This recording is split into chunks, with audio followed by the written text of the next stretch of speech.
उत्तर प्रदेश के एक छोटे कस्बे में एक पुराना बस स्टैंड था। लोग कहते थे कि वहां रात 12 बजे के बाद कोई बस नहीं आती और न ही कोई ड्राइवर या यात्री दिखाई देता।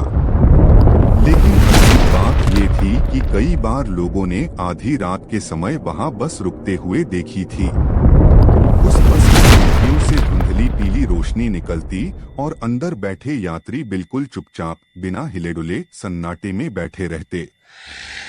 अमित नाम का एक कॉलेज स्टूडेंट एक रात अपनी ट्रेन छूट जाने पर मजबूरी में उस बस स्टैंड पर आ पहुंचा। घड़ी में 12 बजने ही वाले थे। उसने देखा धूल से भरा प्लेटफॉर्म, टूटी फूटी बेंच और जलती बुझती ट्यूबलाइट। अचानक दूर से एक पुरानी लाल नीली बस आती दिखाई दी, जिसमें धुआं और अजीब सी गंध निकल रही थी। ड्राइवर ने दरवाजा खोला और बिना कुछ बोले अमित को बस में बैठने का इशारा किया।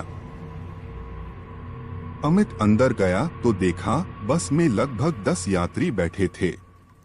सब सफेद कपड़ों में थे, लेकिन उनके चेहरे पर कोई भाव नहीं था। सबके चेहरे फीके और सूजे हुए, जैसे किसी लाश को हफ्तों तक पानी में डुबोकर निकाला गया है। अमित डरते हुए बैठ गया।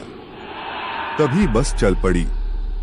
खिड़की के बाहर उसे अंधेरा ही अंधेरा दिखाई देने लगा, मानो सड़क कहीं जा ही नहीं रही।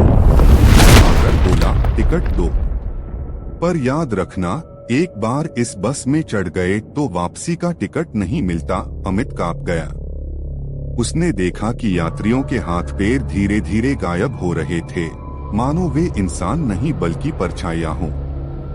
ड्राइवर ने पीछे मुड़कर अमित को देखा और वह चेहरा किसी इंसान का नहीं बल्कि एक खोपड़ी थी, जिसकी खाली आंखों से आग जल रही थी। अमित चिल्लाने लगा और बस से कूदने की कोशिश की। तभी खिड़की के बाहर वही पुराना बस स्टैंड दिखाई दिया।